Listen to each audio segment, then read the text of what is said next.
اب رخ کرتے ہیں سیالکوٹ کا۔ بھارتی آبی جارحیت عروج پر پہنچ گئی۔ مرالہ کے مقام پر دریائے چناب میں پانی کی سطح میں انتہائی کمی آنے سے پاکستان کو شدید زرعی نقصان پہنچ رہا ہے۔ مزید اس پر رپورٹ کر رہے ہیں ہمارے نمائندہ ڈاکٹر علی عمران۔ جی علی عمران، تفصیلات سے آگاہ کیجیے گا۔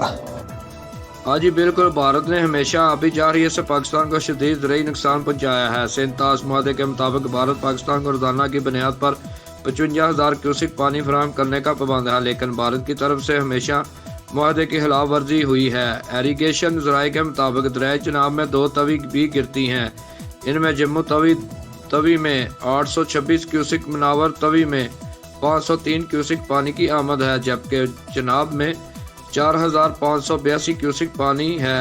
اس طرح پانی کی کل آمد 5,911 کیوسک اور اخراج 30,000 کیوسک ریکارڈ ہوا ہے۔ مرالہ براج سے دونوں نہریں بھی نکالی گئی ہیں۔ نہر اپر چناب اور مرالہ راوی لنک پانی کی کمی کے باعث نہر اپر چناب کو 2,911 کیوسک دیا گیا ہے، جبکہ مرالہ راوی لنک اکتوبر سے بند ہے اور یہ اپریل 2022 تک بند رہے گی۔ اقوام متحدہ اپنا کردار ادا کرے اور بھارتی آبی جارحیت کو کنٹرول کرنے کے لیے بھارت پر دباؤ ڈالے اور پانی کی فراہمی کو یقینی بنائے۔